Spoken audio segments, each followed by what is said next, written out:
Hello and welcome to Interactive Music Theory Level 1. My name is Kelvin Cummings and this is Lesson 3 out of 14 possible lessons helping give you a really strong understanding of what music looks like compared to what we are able to hear. If you're wanting to follow us, you'll notice that in the description down below there is downloadable links for the work booklets, the extension puzzles, and the notes that will come from this as well. So make sure that you check that out there. While you're there, make sure that you subscribe to this channel and also click the notification bell in there so you don't miss out on any future content. In today's lesson, we're going to have a look at how to draw a bass clef. Now in previous lessons we looked at the treble clef, which is all of the higher notes on the keyboard, so from middle C through to higher register or high pitched notes there. At this point here, the bass clef is going to be working with the lower ones, so we're going to figure out what a bass clef actually looks like. We're going to learn how the notes kind of relate to the bass clef. We're going to learn how to write the notes within the bass clef. That's more than just writing in that oval sort of shape, but actually figuring out what notes are actually in there. So with the treble clef, when we had those 5 lines, we had spaces there where we had an F, we had an A, a C, and an E for the space, which spelled out face, which is something that we needed to remember. And then on the lines we had this wee acronym, so every good boy deserves fruit, so which gave us that E, G, B, D and F there on the lines. So there's going to be different ones for us to be able to work on with bass. In addition to that, we're also going to look at 2 types of notes. Previously we looked at semiquavers, minims and crotchets, which all had their different length of value.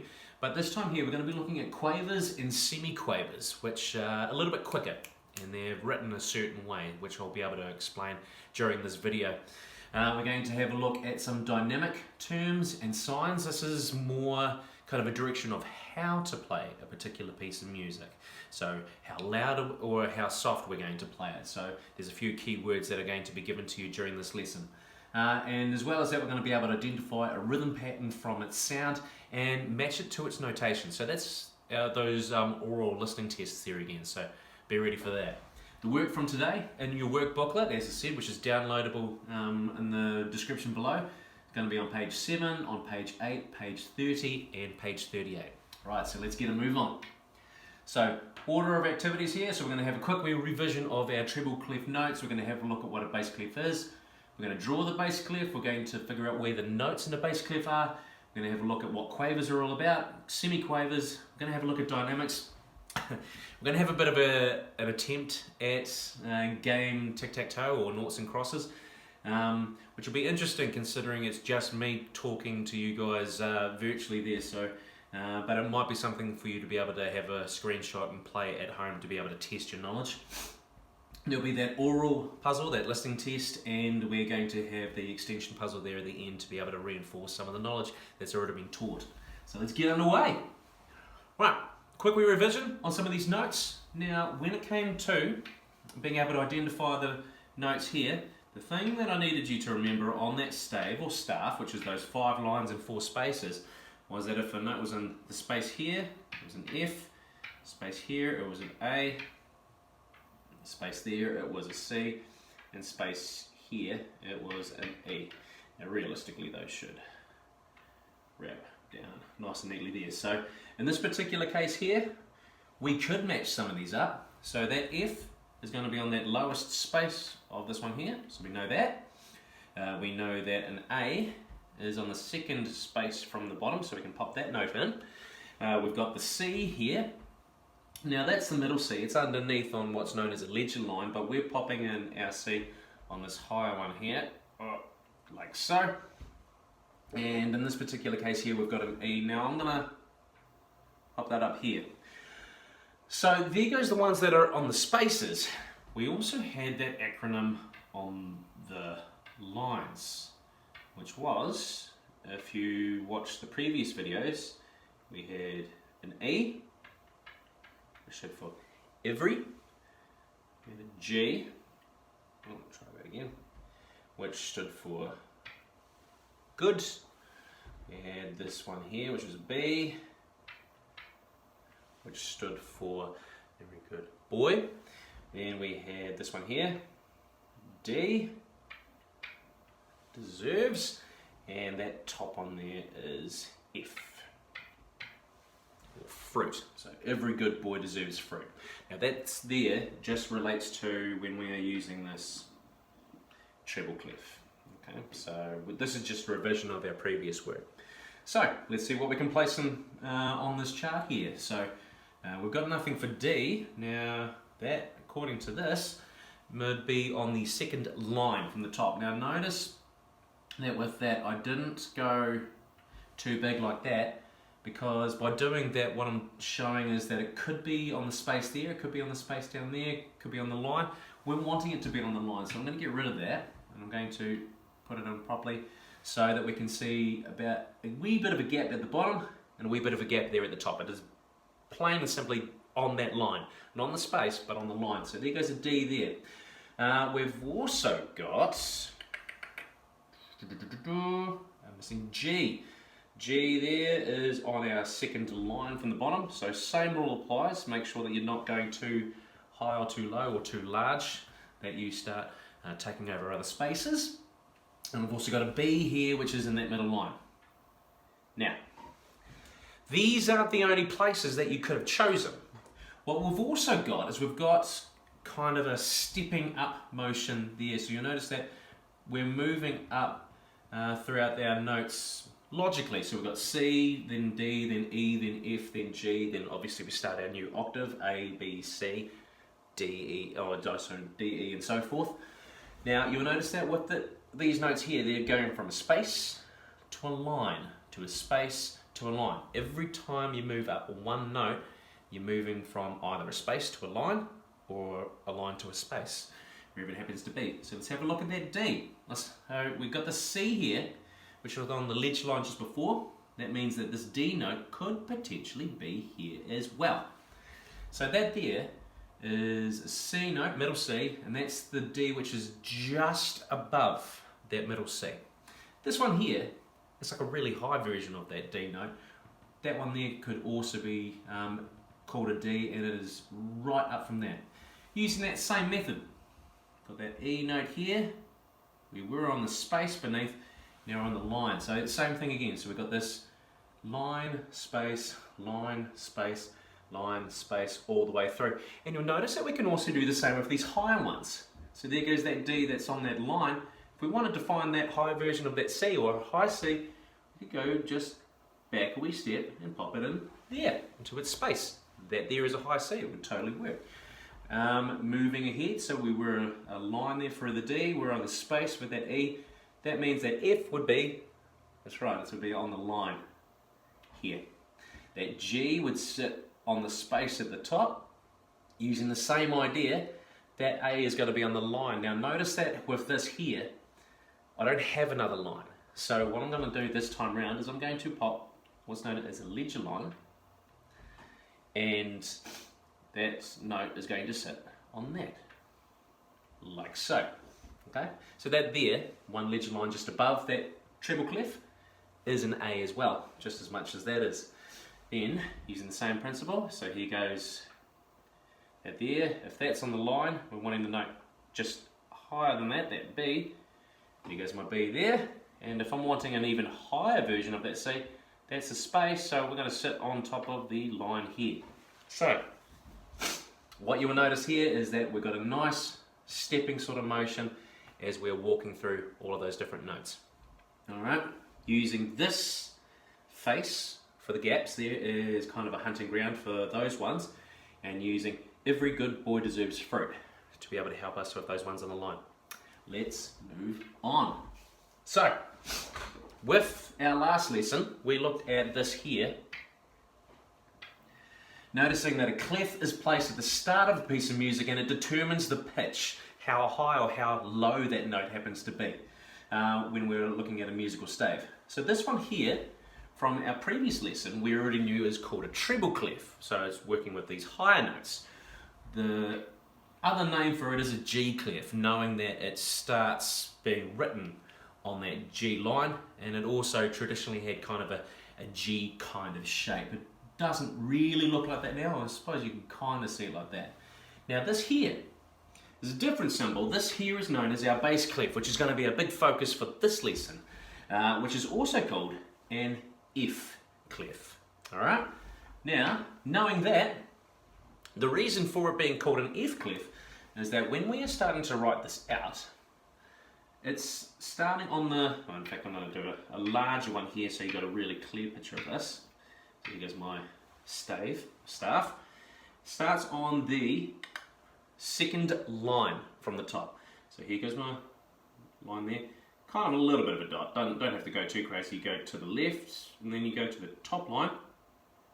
Carry on moving with that till about just past that second line from the bottom or fourth line from the top. So let's have a wee go at it.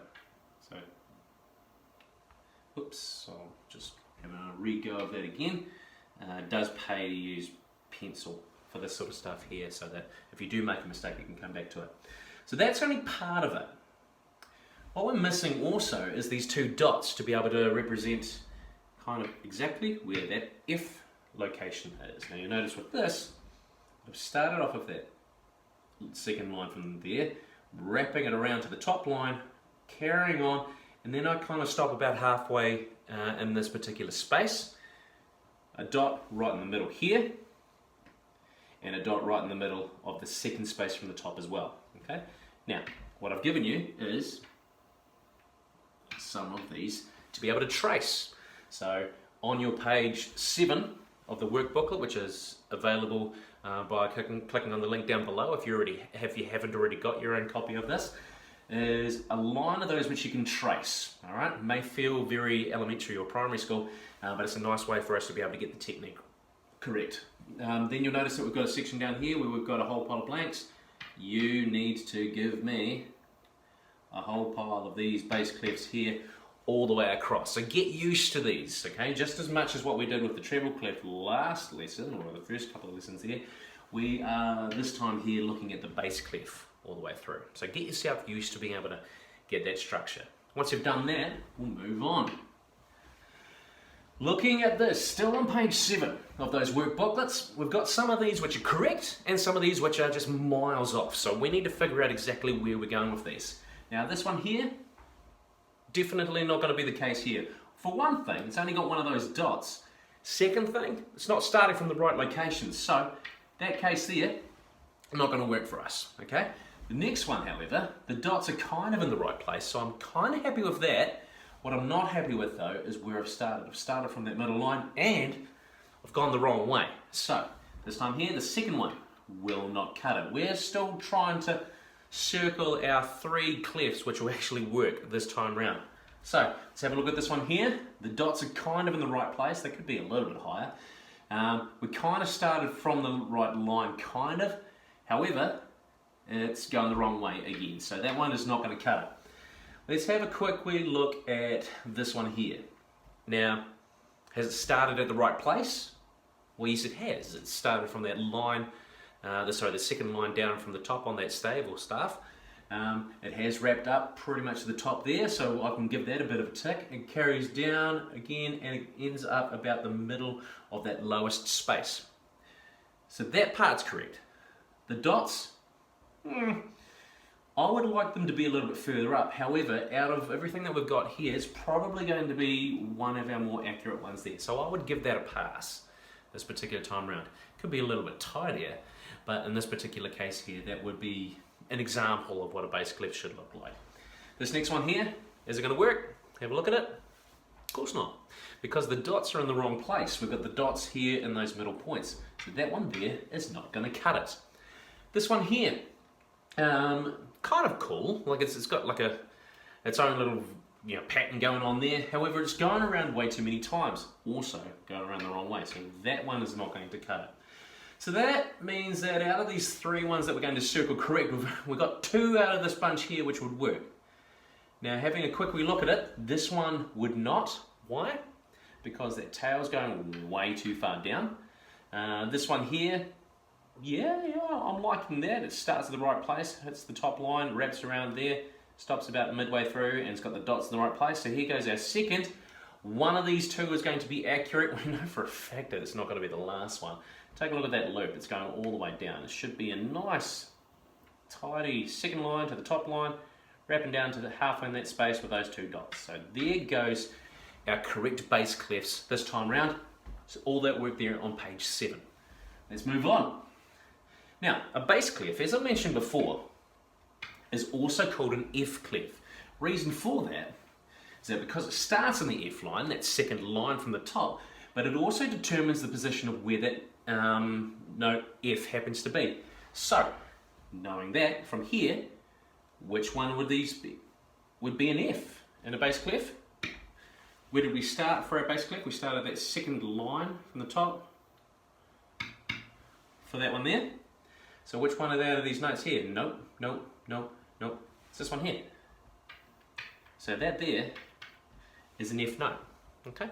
It is a guide for us to be able to try and find all of the notes which are higher up on that bass clef or lower down again. Now remembering that this is a lower set of notes to what we had with the treble clef. Alright, let's move on. So, the notes within a bass clef. Now, I gave you face for treble clef for the spaces, and I gave you every good boy deserves fruit for the on the lines. We've got different ones here for the bass clef.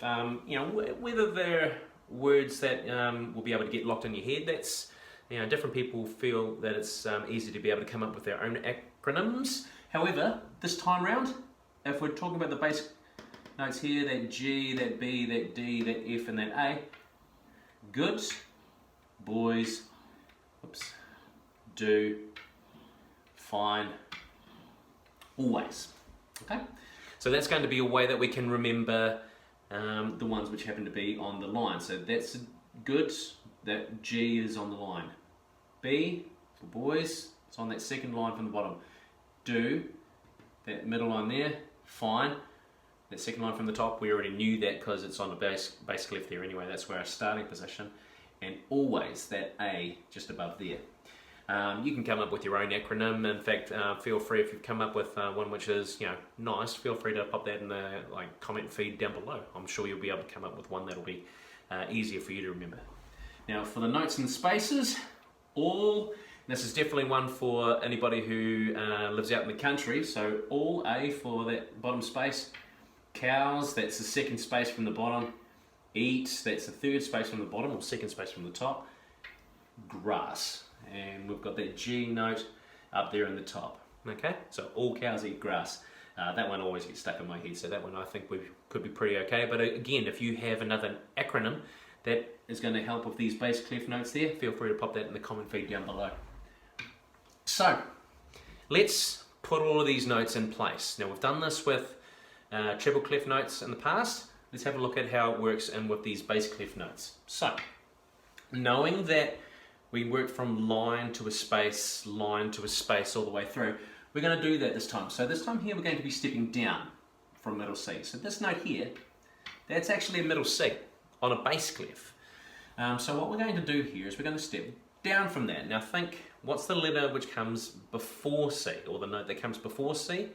Well, if you work through your alphabet, alright, it's going to be a D note. Now if we were on that line, that top line there, and we're moving down, because we're stepping down a note now, we're going to be moving to the space here. So this here is that space, or it is a D note. Now let's again, whoops, sorry, whoops, mistake. I'm glad somebody caught me out on that. And so in this case here, we've got, I think we'll go back a couple of cases. We've got this here being a B, sorry, quite right.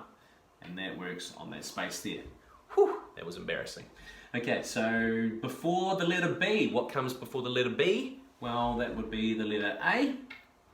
And that there, because we're on a line here, we're stepping down to a space, now we're stepping down to a line. So remember, make sure that it's not going too high or too low so we can get that cleared up nice and easily.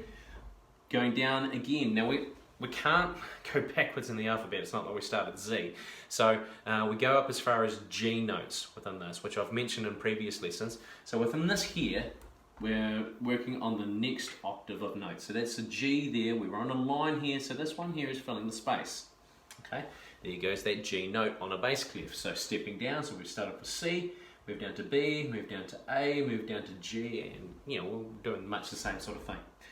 Right, moving back, what comes before the letter G, or the note G, is an F, which, because that one was on the space, this one here is on the line. Moving back again, you'll probably be seeing a pattern here, so we're moving down to the space now, and before the letter F, or the note F, is the letter E, because we're stepping down, stepping backwards.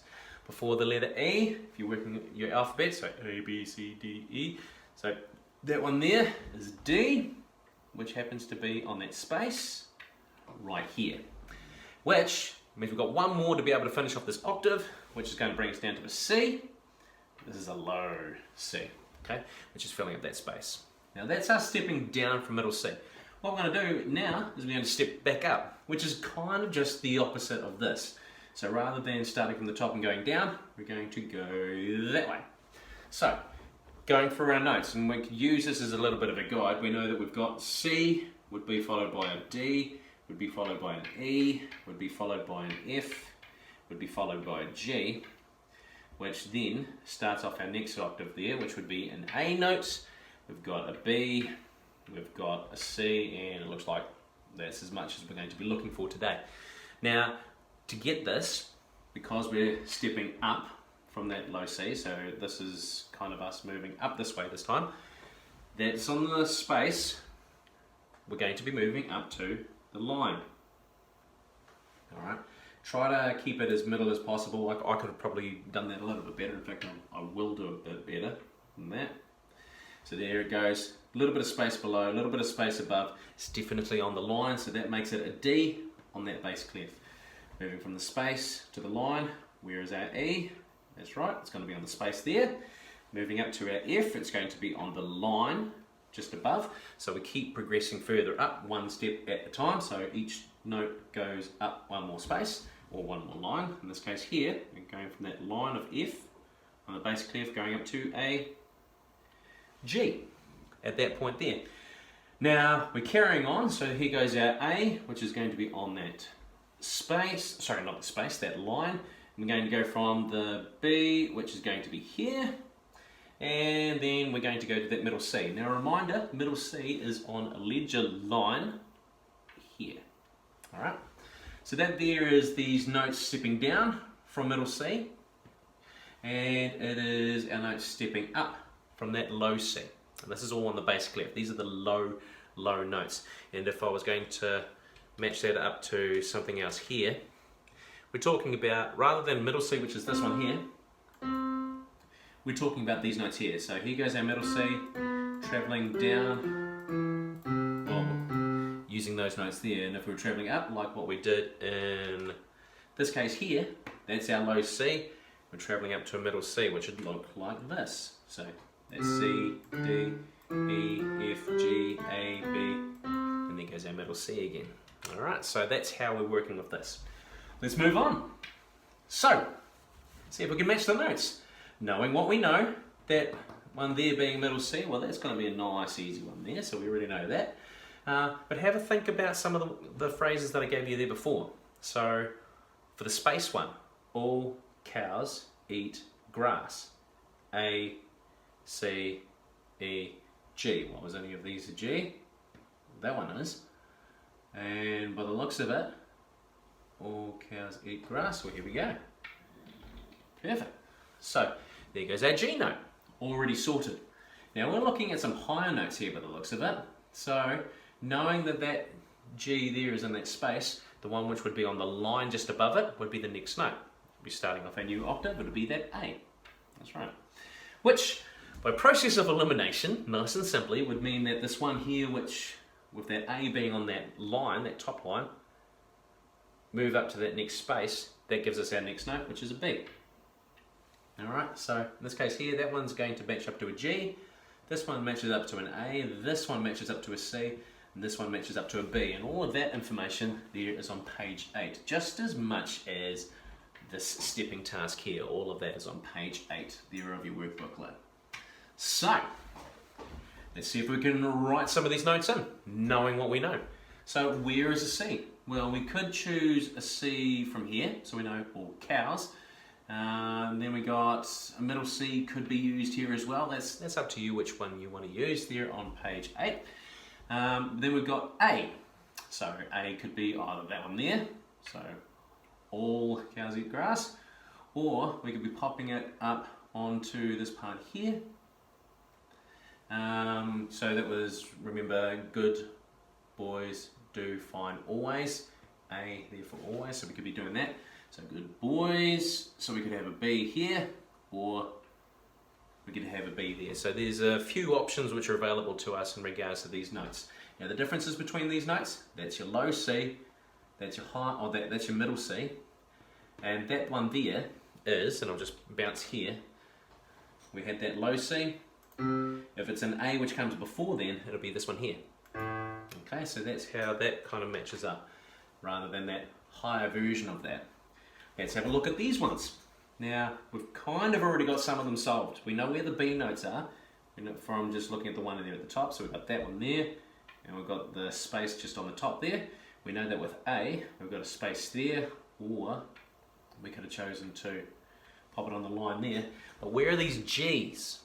Okay, well, we've got B, A. G's actually going to be the next note if we were stepping back. So let's have a look. In this case here, it could have been there, or could have been here in this particular case. Alright, so that there is these notes here identified on a bass clef, and we're working with the lower notes, with which we are working with here. So, knowing that, let's complete this. We've already done this in freehand, but this should be nice and easy for us. So, it's on the ledger line at the top, it's a middle C. Then we've gone down to the space, it's a B. Gone down to the line, it's an A. If we go down to the space, what would it be? Well, in this case here, that was an A. We move to the note right beneath it, which is, here goes an A, boom. It's going back down to the G. So, in this case here, it is a G. Beneath that one there, keep stepping back, and this is alphabet in action here, so it goes to an F note. Going before an F note, you will have an E note, noticing that we're just going from line to space to line to space all the way through. Before an E note, we have a D, that's right. Before that, we've got the C, so that's that lower version of that C that we were talking about before. We've got a B note here. We've got, before that, we've got an A, and well, what would be before the A? You've got, that's right, a G, and that there is quite a low version of that. So here's my middle C here. That's our low C, but this G that we just played, that's all the way down there. So it's really low this time. Okay, let's keep moving on. That's on page 8 of your workbooklets there. So let's move on. Now we start getting to figuring out a different set of notes. Now, this one here is on page 30 within your booklets, so just feel free to scroll over to that page there now. Now, when we are looking at these, a quaver is worth half a beat in commonly used time signatures. Now, what that means is that unlike these ones here, where I had a semi-brief, which equaled 4 beats, and we had this one here, a minim, or we could have written it with the stem down like that. Each of those equaled 2 beats. We had the ones which are coloured in. Make sure we definitely do colour them in. Which are worth 1 beat each. And those are crotchets there. Quaver is one which looks like this.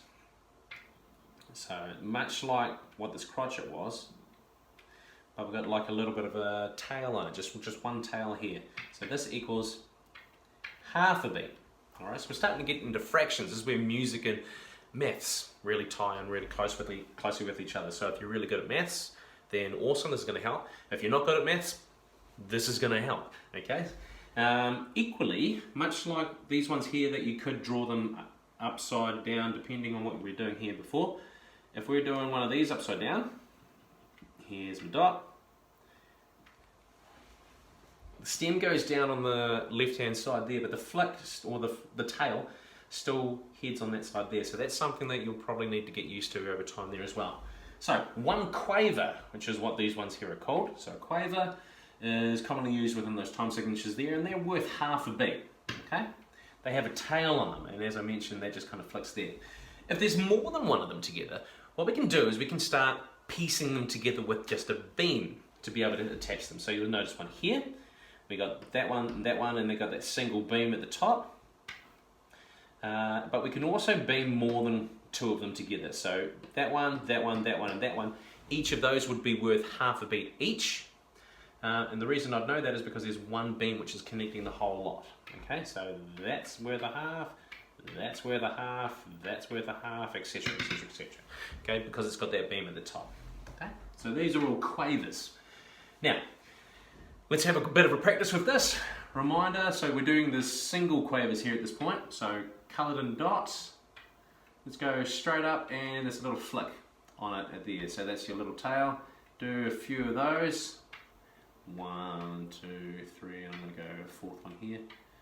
But also keep yourself in practice with the fact that if we're in the middle point or further up on the stave, that those beams are going to have to go down. So they're going to have to go down there on the left with the flick up there. So here's my dot, the stem going up there, and there's my little tail going there. So make sure that you're doing examples of both to be able to keep yourself in the loop. And all of this there, you're just doing that on page 30 within your work booklet. Now let's get some of these which are paired up or have got those beams on them. So remember, we still draw them pretty much the same. So I'm going to have two of these quavers working up this time and beam them like that. Okay, so equally I could have done these beamed down like this. Now be careful with this one, because it's not as if you can choose to have one up like this, one down like that, and connect them like that. That won't work, okay? So don't do that. But what you can do is choose whichever of those is going to be matched up and go one of those or one of those. Now remember, we can also beam more of these notes together. Generally you wouldn't have more than 4 in a set, because that would work out to be about half your bar normally. And try to keep that line, I'll make that a bit neater, try to make that line as straight as you possibly can and make sure that that's definitely connected. Okay, so there we go, we've got 4 of those quavers there, and each of these lasts half a beat. So rather than going 1, 2, 3, 4, now we've got 1 and 2 and 3 and 4 and so we're working with that kind of rhythm there, a little bit quicker. Right, still on page 30, let's have a quick wee look and figure out which of these are not necessarily correct. Well, that one there, dot's right, stem's up on the right side, we've got the tail on the right side, so in this particular case here, that one would work. I'm happy with that, give it a tick. Okay, these ones here, 2 dots, 1 beam there, which means that this is 2 quavers. They are connected, so they've got it nice and neatly there. I'm going to give that a tick. That one there's looking really good. However, have a look at what's happening with this next one. These dots here facing the wrong way. Okay, so in this case here, this one is incorrect. This one here is also incorrect, and you'll by having a quick look within your booklet, you'll notice that these ones aren't coloured in. So it's kind of giving the illusion that we're talking about minims and quavers at the same time, which doesn't work. We don't do it. So that one is incorrect. Okay, so that one's wrong, that one's wrong. This next one here, dots are in the right place. We've got the beam over the top there, the stems are going up the right way. I'm okay with that. That one's good. So, let's see if we can complete these bars. Now, this is kind of like filling up a cup with water. So, if you've got, maybe in this case here, we've got it divided into 4 beats, okay? So 4 beats which are all worth a crotchet length. I'll talk about time signatures in future lessons to explain it in a little bit more detail. But in this case here, we're looking to fill it up to 4 total, okay? So we know that one of these crotchets here is worth 1. There goes another one, so that brings us up to 2 beats. This one here brings us up to 3 beats because it's another single one there. In this case here, we've got 3 out of 4 filled, which means how many quavers are we going to need to be able to fill up this cup or fill up this bar or measure. Well, in this case, we're going to need two of them. 1, 2, 3, and 2 halves. So which out of these would work? Well, there's only one of those which has got 2 halves on it. That'll be this one here. So we're going to drag that bad boy down here, like so. Alright, we'll see if we can get him down there. Perfect. Alright, so that there is now got, I'll write that out. So that's the start of that 4th beat and kind of like a halfway point. So I'll put down a plus for and. So 1, 2, 3, 4 and for that first bar. This one here goes for 1 whole beat. We've got kind of a missing gap here. We've got another beat here, which in this case here is filling up the 3rd beat. And we've got the 4th beat is filled out. So we've got 2 whole beats here and a whole beat here. So again, we're trying to fill this up. It's 4 beats total. And we've got 3 whole beats put in, or 3 crotchet beats put in already. So that means we've got 1 more whole beat to fill out, or 2 halves. 2 quavers. Out of these ones here, the only one which should work this time around would be this one here again. Alright, which would give us a 1, 2, and sort of feel. So this bar here, 1, 2, and 3, 4. So that's our particular rhythm with this one. So from the start, 1, 2, 3, 4, and 1, 2, and 3, 4. Okay, so that's our first 2 bars of this already. Nice and complete, nice and neat. We've filled up the bars or the measures quite nicely. Let's have a quick wee look at the next one. We've only got 1 more space to be able to fill out to complete this. So in this case, what we're looking at is quite a gap. And remembering that we need to fill this up so that it equals 4, we've got a whole beat here and a whole beat here.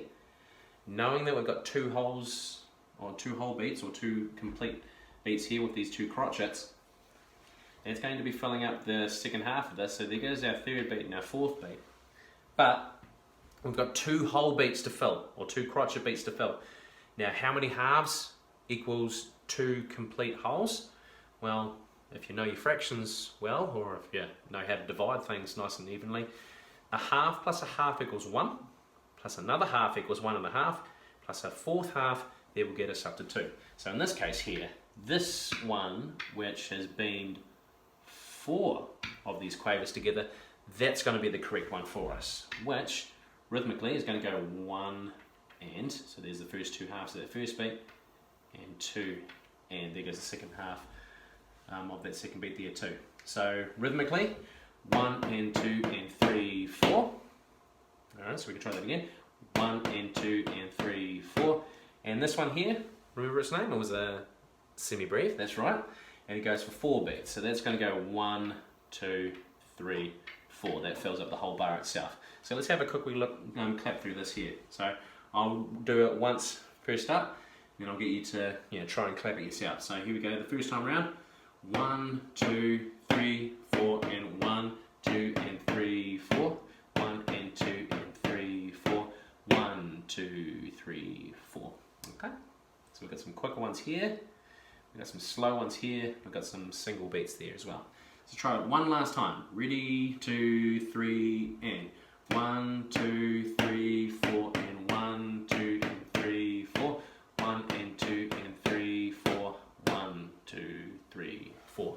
So whenever we're coming across these quavers here are half beats and they're working a little bit quicker than other stuff.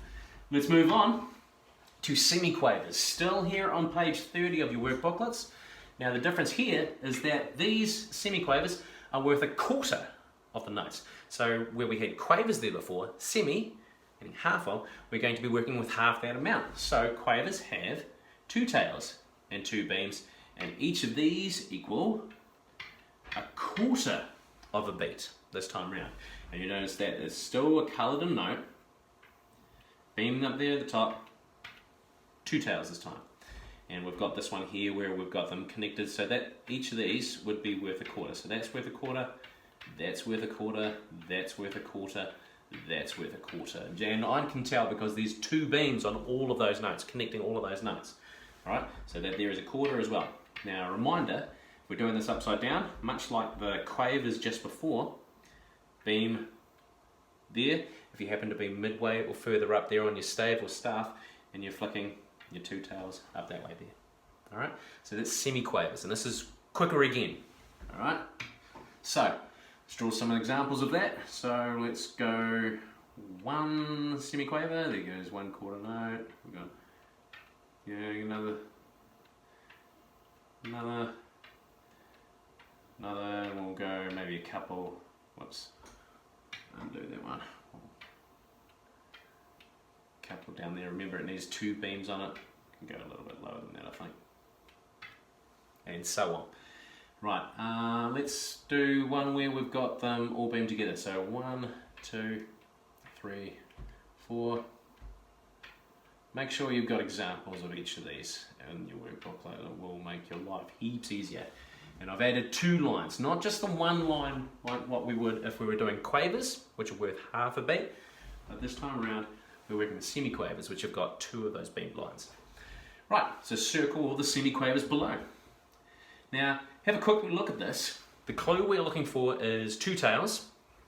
So 2 tails or 2 beamed lines, okay? So does this one match up to it? Let's circle it if it is. Yes, it does. It's got the 2 tails on it there. These ones do not.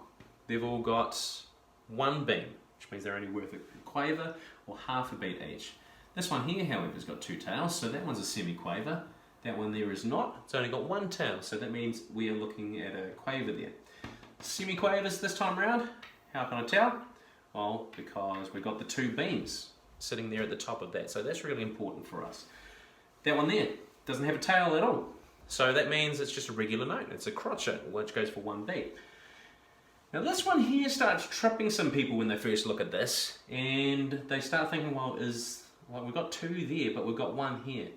So the rule that you need to be walking away with thinking here from this lesson is being able to make sure that if it's got 2 connecting it, as I mentioned, those are semiquavers. That one there, which has only got 1, it's just a half note, so it's just a quaver by itself. So these ones here, much the same. It's only got 1 bar at the top. That one's a quaver there. So that one, the circle is only applicable to these 2 here. Those 2 there are our semiquavers. We've got a couple of minims. Those go for 2 beats, so they're not going to help us out. There's a quaver, only with 1 tail, but we've got 2 on this one. So here goes the semiquavers, 2 of them. We've got 2 semiquavers here, and you'll notice this time around that one's got a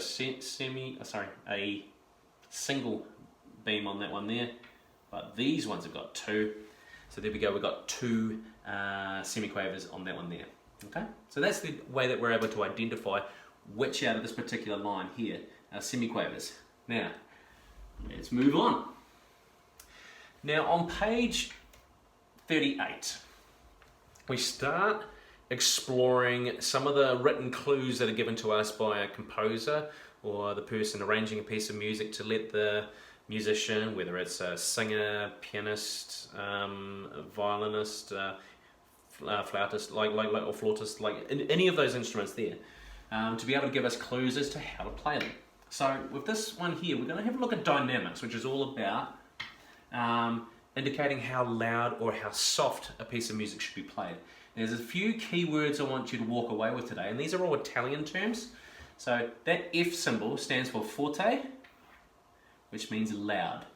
We got this P symbol here, which is called piano. Whoops, undo that. Which stands for a soft sort of sound. So we've got the extreme. If we're talking really loud, that would be forte. If we're talking really, really quiet, we're starting to talk about piano. Now, we can have variations of a theme. So within the middle, you'd have moderate sort of sounds there. So in this case here, the word moderately is matched up with something which is called mezzo, which is an M sort of symbol there, which doesn't pop up by itself. It will pop up before piano or it'll pop up before forte, saying either moderately soft or moderately loud. You wouldn't have just moderately. That doesn't really make sense. So 2 Fs of forte, or one of those Fs there stood for loud. What do you think 2 of those Fs are going to stand for?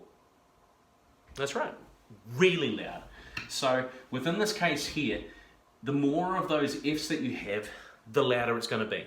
The more of the P letters that you have, the quieter it's going to be. So, what does it mean, the term mezzo forte? Well, mezzo means moderate or moderately. Forte means loud. So if we put those both together, what does the term mezzo forte mean? It means moderately loud. So kind of in the middle, but just turn the volume up just a little bit more. Okay, so we've got moderately loud, not too loud, but moderately loud. So what does the term mezzo piano mean? Well, let's have a look at the same theory. That M, P, or mezzo piano, meaning moderately soft this time around. Okay, what does the word pianissimo mean? Well, have a look. Before I mentioned that two F's create fortissimo, and you will notice the start of that word there kind of matched up, so very loud. Pianissimo matches up to this one here. So in this case here, pianissimo means very soft, and I'm sure each of you will know somebody who is really softly spoken, almost to the point that you can barely hear them. Alright, so that's the first terms that we've got. We've got some other symbols there and words that are going to be able to help us kind of change the volume. Now, those words there before described us being able to play at a particular volume. It's like us having the volume on our stereo or amp set to 5 or 6 or 10 if we wanted to go really loud, or maybe 1 if we wanted really quiet. In this case here, this helps us kind of transition between, so it kind of slides from a 4 to a 5 or 5 to a 10 or whatever. So this symbol here, which looks like a greater than less than symbol with these two here, this one is known as a crescendo. Now crescendo means it's starting off really quiet, and it gets louder, and it gets louder, and it gets louder, and it gets louder here. So what you will generally find is it will tell you at the start here that you're probably on, I don't know, mezzo piano or mezzo forte or something like that, so moderately loud or moderately soft, whatever. And that would be getting to a louder version of that volume. So a crescendo means it's getting gradually louder, okay? Not straight away, but over a set of notes and stuff. From that point there to that point there, it starts at a certain volume and it ends up at another one. Now the opposite applies, decrescendo. So we've got this prefix here on this particular word, so decrescendo means that we are going from a louder sort of volume down to a quieter volume here. So in this case here, if you come across a decrescendo or a diminuendo, that is becoming gradually softer this time around.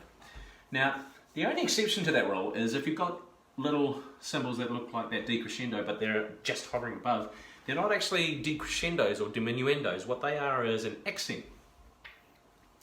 Not like French or German, it's like, oh, it's nothing like that. We've got the notes there are made really strong, or really, like they've got an impact to them when they're played. So we'd have that C, that F, and that G would be played nice and strong all the way through there. Not necessarily staccato, but kind of on that sort of frame there. So, knowing all of that information, on page 38, there's a wee task that you need to do within your work booklet, which is to figure out which ones go where. Now, this side here being softest, this side here being loudest, which out of these ones here would be the...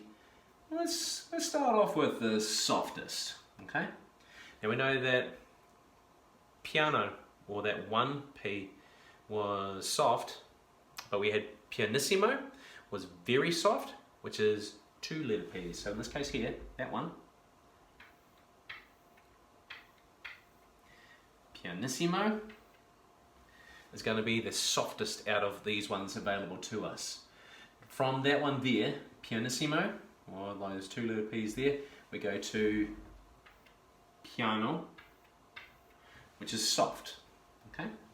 From that point there, then we've got kind of, like we're starting to get into kind of the middle sort of territory here. So if the volume track on our stereo was 1, 2, 3, 4, 5, 6, or let's say our volume went from 1 to 6. So we've got our volume there turned to 1, maybe moved to piano, moved to volume 2. 3 is kind of in the middle, but it's on the middle of the quieter side, so we've got mezzo piano. Okay, so that would be kind of almost at that halfway point of our volume. Then We've got a middly sort of volume here still, which is this one here, which is mezzo. That's right, it's mezzo forte. Mezzo forte, that M and that F. Then we start getting into the loud territory. We're starting to work with some loud volumes, which in this case here, would it be the one F or would it be the two Fs? Well, if you said, or if your hunch was to go with that single F, you'd be right, forte. And then this one here, the name for that one there, a reminder was, that's right, fortissimo. So being able to have it really, really loud there. So if somebody yells out, fortissimo, they are being very, very loud, or they are looking at people being very, very loud. All right, so these are all Italian terms, from pianissimo, piano, mezzo piano, mezzo forte, forte, and fortissimo, to be able to get it progressively louder from that small volume all the way through to those larger volumes there. So it's kind of crescendoing the way that we've shown them up here. Right, let's move on. There is a bit of a task where I've got you to try and find some pieces of work here, and I'm just going to delete a couple of parts there which we're missing. So within this, we've got to answer a few questions. Now, we've got a few clues. We've got some symbols here which are saying play at a particular volume. We've got some symbols and words here which are describing us to change the volume somehow, and we've got these little symbols here which are us being able to attack it. So let's have a quickly work through these questions here one by one, and you can pause this and try to test yourself before we go through it. That's entirely up to you. So let's have a look. How loud should the opening of this piece of music be played? Well, let's go to the start of the music, bar 1. Now the clue for us, we've got the treble clef there, but we've got this MP, mezzo something. What is it? Mezzo piano, which stands for moderately soft. What does the sign under the notes in bar 3 mean? Well, in this particular case here, let's have a look to bar 3. So here goes bar 1, bar 2, here's bar 3 here. So we're talking about this symbol. It starts off really, really small at that end, and it kind of opens up there. So that one there is known as a crescendo, which means that we're getting gradually louder. So we're gradually getting louder this time around. So we've got the, relatively quiet, so moderately quiet, just a few stabs there, and then the tune is getting a bit louder at this point. Okay, right, question 3 here. So what does the signs under the notes in bar 2 mean? Let's have a look. Those ones there, those are not decrescendos or diminuendos, they are accents, which means that these symbols are going to be played longer and more bolder than the other notes which have been played there before. So we need to add a mark in where bar 4 is to indicate that the note should be played moderately loud. Well, let's do that. MF, moderately loud, mezzo forte. Let's go to a mark there in bar 5 to indicate the note should be played very soft. Let's have a look there. If we want to go from moderately loud, so mezzo forte, dun, dun, dun, dun, those notes there. Moderately soft is that M. Not moderately soft, very soft, pianissimo. So that's the 2 letter P's there right beside each other. Right, we're almost there. Add a symbol to bar 6 to be able to show the notes are getting louder over the whole bar. Well, here's bar 6, and if we're wanting to make it get louder over that bar, we need one of these crescendos, just starting off small, getting larger there. So there goes my crescendo. They're ready to go. What does the word under the notes in bar 9 mean? Let's have a quick look. Crescendo, we've already spoken about that. That's a crescendo. Crescendo meaning that it gets louder. Okay, so in this case here, gradually becoming louder for those ones. What does the word under the notes in bar 13 mean? Diminuendo. Well, that's kind of the opposite of this decrescendo. Oh, so we've got a crescendo.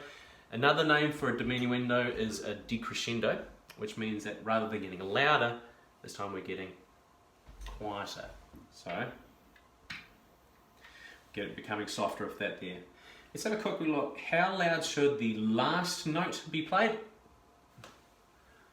Very, very last note. Let's have a look at the entire tune, all the way through there. Boom. That F note there, that semi-breve, has 2 letter P's beneath it, which stands for pianissimo, which means very soft. So from this piece of music, we've already been able to identify that not only have we got certain notes being played at certain pitches and a certain rhythm, but we've also got some other clues there to be able to tell us how loud or how quiet we are playing these particular notes here. So that there is what's known as dynamics with these Italian terms here. So everything from pianissimo, piano, mezzo piano, mezzo forte, forte, fortissimo, all of those sorts of words there, as well as the likes of crescendo, decrescendo, or diminuendo. All of these words here are being able to help us gauge how loud or how quiet we have to be. Okay, let's move on. So, this here, I'm going to move slightly to the side here. You'll notice that we've got a whole pile of different symbols. Now my suggestion is that you go away, you have a look at a piece of blank paper and you draw these symbols in here and have a bit of a game against one of your friends or a family member or just some random, I guess, and be able to figure out, well, exactly where am I going to be able to put my noughts and crosses. Now have a think about this, because when you're doing these particular tasks, you're going to be allowed to place them anywhere within it, just like noughts and crosses is normally, but you can't claim the box unless you specifically say what that note or what that symbol actually means. So, let's have a quick look here. Now let's say, for example, I wanted to go this top corner here. Now, if you are familiar with the length of that one there, it's got the coloured in dot, it's got the beam on it. That one there is known as a crotchet, that's right. So I'm going to go cross for the sake of this. Now it's going to be noughts turn this time around. Now generally let's find a really nice way to be able to block this. So this one here in the middle, which happens to be just a hollow note, is going for 4 beats, this one here, and it's known as a semibreve. So I would be able to claim that. If I said it was something else, then that wouldn't work. Now let's have a quick look and see what else I'm going to do. Right, that one there I know is it's similar to a semibreve, but this one here has got a stem on it, which means that this one here is going to go for 2 beats. That's called a minimum. Alright, so it's X's turn. Here we go.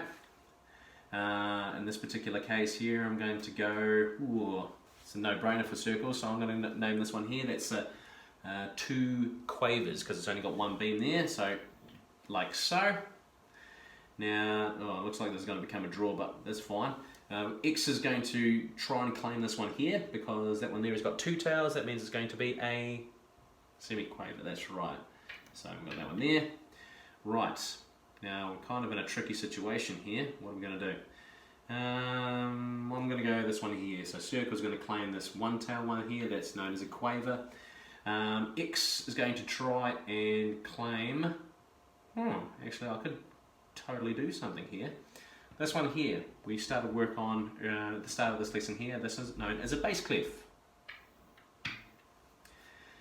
Which means now circle is kind of in a tricky situation. What are they going to choose? Well, they can't win either way, but may as well claim one of those spaces there. Well, this one here we know is a treble clef, so circle's going to go there. And this one here, it's just a plain line.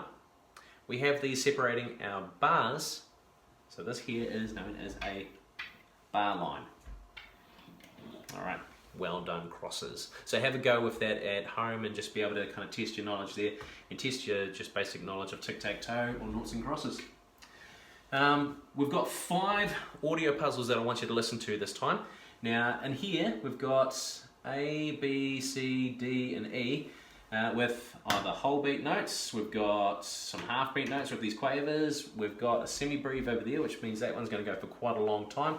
We've got a minim here which goes for 2, and remember with these ones, they're quarter notes, so where we had 1, 2, 3, 4 for, actually, I'll give an example. So where we had this one, which equaled 4 beats, so 1, 2, 3, 4, we had this one here which went for 1, 2, then we had this one here which went for 1 beat, so 1 like that. We got these ones with a tail, which go for half a beat, so they're 1 and 2 and 3, so they're really, really quick. And then we've got these ones here, which have 2 tails or 2 beams on them, which go for quarters, so they're quite quick. Whoops. So 1E and a 2E and a 3E and a 4E and like it's that sort of speed. So having a look at one, and I'll play each of these 2 times. So think about the number of notes that you can see. Think about what sort of clues have they got. Well, these ones are going to be half a beat, whereas those ones are going to be slightly longer, and that one's going to be really long. So have a look at these and see which one do you think matches up to these. So here's the first playing of number 1.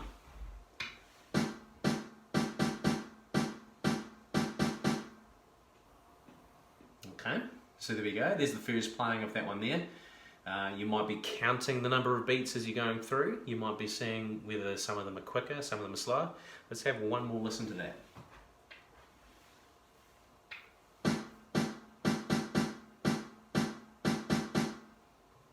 Okay, so there goes number 1. Here goes number 2. Alright, we've definitely got some fast ones in number 2. So here goes the second playing of number 2.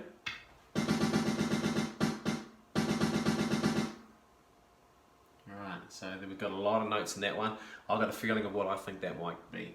Here's number 3.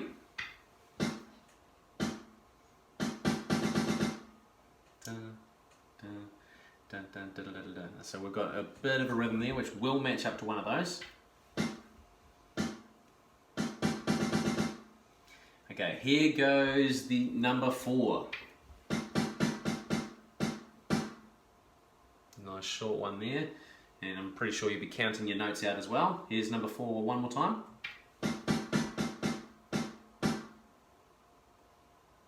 Okay, and here goes the last one for this particular case here, which is rhythm number 5.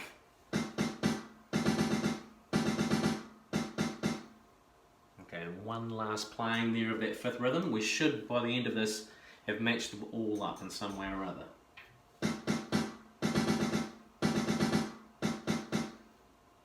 Okay, so have a look at your answers and see what you went for number 1. So for number 1, 1 dun dun dun dun dun dun dun dun dun. So we've got 10 notes there. 1, 2, 3, and 4. 1 dun dun dun dun. So those half ones there, like so, and we'll match that there, boom, like that. So for number 2. In that case there, your correct answer this time here would have been D. So I'm playing it. Okay, so that one there matches up to that one. Okay, right, moving on. So with number 3, let's have a quick look at that. To get this one correct, you would, if you chose E, you would have been correct. And what we've got here is a couple of little laser force looking things there. Now they're not kind of like the flash lightning things, but they are a crotchet rest, which I'm going to talk about in a future lesson. So with that one there matches up to that. Okay, so whoops, matches up to that. Here we go for number 4. Let's have a quick look at this one. Oops, let's try that.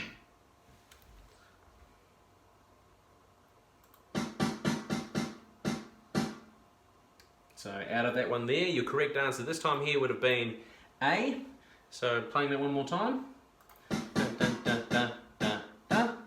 And then for our final answer, well, you know, by process of elimination, we've already done A, B, D, and E. So this one here is likely going to be C. But like, have a listen to how, or look and listen to how it matches up. So you'll notice that with those ones, dun, dun, dun, so 1 and 2. 3 E-ender, like it was really, really quick. 4, 1 E-ender, 2, 3, and 4. So it was pretty quick. So that one more time. Okay, so that there matches up to those ones. So let's move on. With your extension puzzle for this session, what I'm asking you to do is to be able to identify some of the words that you're able to spot. So we've got things like quaver, minim, semi-breve, semiquaver, crotchet, rest, bar line, bass, beat, staff, stave, and treble, which are all words that we're familiar with. But the quiz here, so the thing which is going to try and make this a little bit more exciting for you is, we're going to, and we'll just move this over here, give you the American terms as well. So most of the terms I've been giving you here are kind of UK oriented note names. So the semi-breve, there we go, the one which goes for 4 beats, that's also known as a whole note within American music, scholars and things like that. So see if you can find the word whole in there.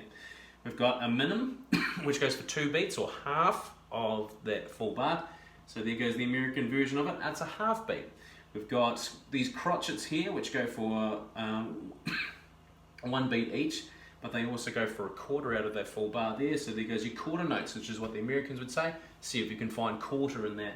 We've got a quaver, which is worth half a beat, and that is an eighth of that entire bar. So that word there, eighth, is up there. And semiquaver, which is a quarter of a beat. And if you think about that bar being 4 whole beats, a quarter of that, you can squeeze 16 of those in there. So 16th is what the Americans call those. And if you're able to spot that, then you're doing pretty okay. Your answers, if you're going to be checking through here, please pause now before I flick onto the answers, because here we go. That's what you should be looking at. So congratulations on making your way all the way through this lesson here. I look forward to catching up with you for future lessons here. Make sure that you are working through all of the booklets tasks down below. Make sure that you've subscribed and that you've clicked the notification bell, and a reminder that in the comment feed down below, don't forget, give us those acronyms to be able to help you find those bass notes a little bit easier. My name is Kelvin Cummings. You've been looking at lesson 3 of Interactive Music Theory Level 1, and I look forward to catching up with you next time. See you later.